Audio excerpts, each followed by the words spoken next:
So, you've decided to make a new Pathfinder character and you want something challenging, you want something complicated, and then you change your mind and decide to play a fighter for the 5th campaign in a row because you just can't get away from that desire to critically hit. Well, whether it's your first fighter or your 50th fighter, I'm here to give you some advice on what you may or may not be doing correctly with the class. This is an interesting new type of video I'm making because, as you know, I don't like telling people how to play correctly. This is not a competitive video game, this is a playing pretend story game with our friends, but there are people out there who want to know the best way to play their class and the little tips and tricks they might be missing to optimize their character, and as long as your table is cool with that, I have no problem with you playing that way. So strap in, because I'm going to cover 5 major tips to improve your gameplay as a fighter in Pathfinder 2e. And as always, if this is a video you end up really enjoying and is useful to you, leave a like, leave a comment, subscribe if you're not already. It all helps me beat that weird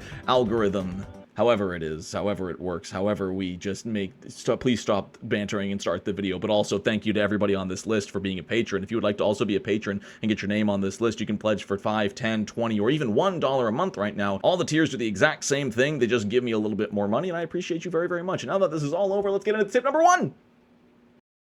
Tip number 1 is going to seem obvious, but you'd be surprised how many people don't know this really exists as an option. Don't sleep on weapons with the deadly and fatal traits. When you're thinking of a fighter, you might be thinking sword and board or two-handed weapon. Well, sure, you could use a great axe or a great sword, but what about the great pick, a really strong two-handed weapon that has the fatal D12 trait? This means every time you critically hit, which, you know, as a fighter, sometimes you crit, not only do you get to add another die to your damage roll, but all of your normal damage die, which are normally D10s for the Great Pick, become D12s. Critically hitting as a fighter with a Great Pick at level 1 does 3d12 plus strength in damage. And this isn't just limited to melee weapons either. You might not often think of a fighter using firearms, but they can. If you have an arquebus, guess what? That also has fatal D12, meaning a critical hit with an arquebus on a fighter is dealing 3d12 damage at massive range. And the deadly trait is great too. It works the exact same, except it doesn't upgrade the base damage. So short bows and long bows on fighters are equally as good, plus they let you take those tasty double shot, triple shot, point blank shot, all fantastic for bow users. And if you critically strike with, say, a composite longbow, all of a sudden you're doing 2d8 plus 1d10 plus half your strength on a 0 reload weapon. So yeah, it's obvious. The crit class really wants weapons that give bonus effects on crits, but a lot of people look at a fighter and they just think, yeah, I'll use a longsword. Don't sleep on these weapons. Look into the deadly trait. Look into the fatal trait. Thank me later by pledging to my Patreon. Please note, pledging to the Patreon is entirely optional, but it will make me really happy. Tip number 2, you are so much more fragile than you look. At level 1, you might feel like a god. You've got heavy armor, you've got some of the highest hit points in the game outside the D12 classes, and at level 1, you're right. Especially if you have like a shield, you're basically almost as tanky as a champion. But fast forward a few levels and look at that. The tankier classes like the Champion and the Guardian, they got their armor proficiency increased. And classes like the Monk and others, they got saving throw proficiency increases. What are you doing? You're level 10. You're still trained in your armor, and your highest saving throw is just Fortitude at Master. Everything else is Expert or lower. Sure, you've got decent hit points, especially if you pump your Constitution, but as a fighter, you will take critical hits a lot more often than you might expect, and that's because of your level 11 Expert proficiency in armor, which doesn't increase to Master until 17. Levels 6 through 9 and 14 through 16 are some of the most lethal levels for fighters in Pathfinder 2e, because they have all scaled up their attack accuracy and your armor has not been keeping up. So levels 1 and 2 or 3, you're fine. Go on the front line, throw it all to the wall, you'll probably be okay. After that, keep an eye on what you're fighting and see if you can make sure the tankier characters like the Champion or the Monk or the Guardian are taking the hits for you, because you might take 2 crits to the dome and you're down before the end of the second round of combat. This next tip is a bonus tip. Flashed on screen, bonus tip. This does not count as one of the top 5. Just please remember you have reactive strike. Please, you are the only class in the game that starts with reactive strike for free, I think. don't forget you have it. And as a bonus tip for the GMs out there, you don't have to necessarily remind your players every single time. You know, if you're on session 10 and you've been reminding them to use the reactive strike every time, maybe you don't need to remind them anymore. Maybe that's on them. But what you do need to do is don't be coy about things. Say, this creature is leaving its square, or this creature is using a manipulate action. And then give them like a 3-second pause. If they jump in and swing their weapon, fantastic. If they don't, that's on them. If you as the GM say, this spellcaster is going to manipulate his hands to cast a spell. Okay, reflex saves, everybody. That's when it's like, okay, you gave them the chance. Obviously, this is not a competitive game. If you have to keep reminding them, it's not the end of the world. As long as you and that player are okay with it, cool. But just for the sake of everybody at the table and the time and everything, remember your reactive strikes. Tip number 3 that nobody wants to listen to. This tip might be the most controversial on my entire list. Use other weapons. I get it. You have your one weapon group that's way better than everything else because it's master proficiency instead of just expert. But y'all, if you're using a slashing weapon against an ooze, stop.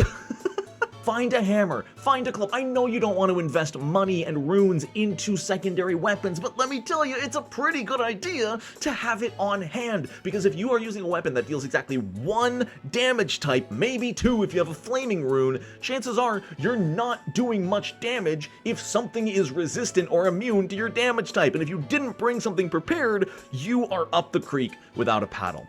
Please. Just keep a decently upgraded weapon on hand. If you have a +2 greatsword, maybe get a +1 warhammer or a maul or something that deals bludgeoning damage. Or maybe a ranged, oh my god, please have a ranged. I don't care if your dex is 0. Have a ranged weapon. Get a 2 gold short bow and stick it on your back. I don't care if you never use it. That one time you're fighting artillery standing on a wall and you'd have to spend 5 rounds climbing to get to it when you could have just shot it. Thank me later. Patreon.com/no. Tip number 4, again, should be obvious, but you'd be surprised how little people tend to either remember it or even care about it in the first place. Combat flexibility.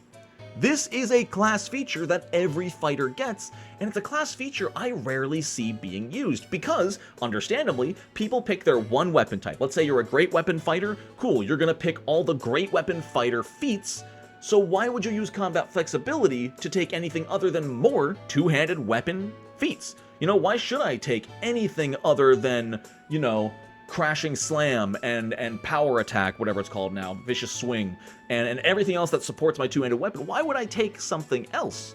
Because for the same reason as the last tip, where you should bring other weapons, you should be prepared for other types of encounters. Even if you're not a bow-based fighter, if you have decent dexterity, a +2, +3, take double shot and bring a bow. Especially if you know you're gonna fight something difficult that's really far away down the line, gods forbid, something that can fly. If you're gonna fight a dragon, prepare accordingly. Use your brain, do some research, talk to your team, and think about your options. I know it's fun to say the fighter class just runs in and attacks. That is not true, because, especially for tip number 5, the fighter is more than just their damage. We love to joke and say that fighters are broken because they crit every single turn, yada yada yada, but the real strength of the fighter is not in their crits.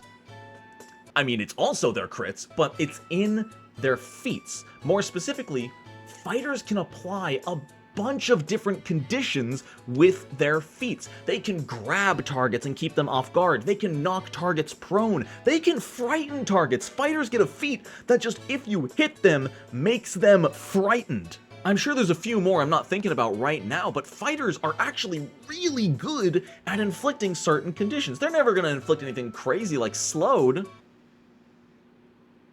Oh wait, I rest my case. If you're a fighter, yes, your damage is great, and at levels 1 to 3, sure, just your critical hits from your attack rolls is gonna be enough to pull your weight. But trust me, as you reach mid, and especially late game Pathfinder, those conditions are going to add up. You combine them with all the other conditions being applied by the rest of your team, and you're no longer just a one-man army critically hitting the Kobold Chieftain. No, you are knocking the Baylor prone and frightening this demon from the abyss while the rest of your team is able to capitalize, all while you're still getting a critical hit every single turn. And there's 5 feats to help you play the Fighter. It is a fairly simple class on the surface, but there is a lot under the hood once you start exploring it. What do you think in the comments? Did I miss any big pieces of advice I should have given Fighter players? I think this is a great place to start. I know a few of these tips don't apply until mid to late game Pathfinder, but I think it's still worth talking about. The Fighter is a really interesting class, and you can just play it unga bunga, hit him with a big stick, but once you take that big stick and exchange it for something else when the situation calls for it, that's when your big stick becomes a big brain. And if you don't want to be a big brain, play a barbarian. That's all from me. I want to give a huge shout out to the members of the No Net Ones Patreon. Again, thank you so much for supporting me in everything I do, even during some content droughts like I've had in the last month. I've had a lot of health issues, but I'm doing a lot better now. And overall, life feels like it's pointing in the right direction right now, and it just feels good. So thank you so much for watching. I hope you all have a wonderful rest of your day. And until next time, No Nat Ones.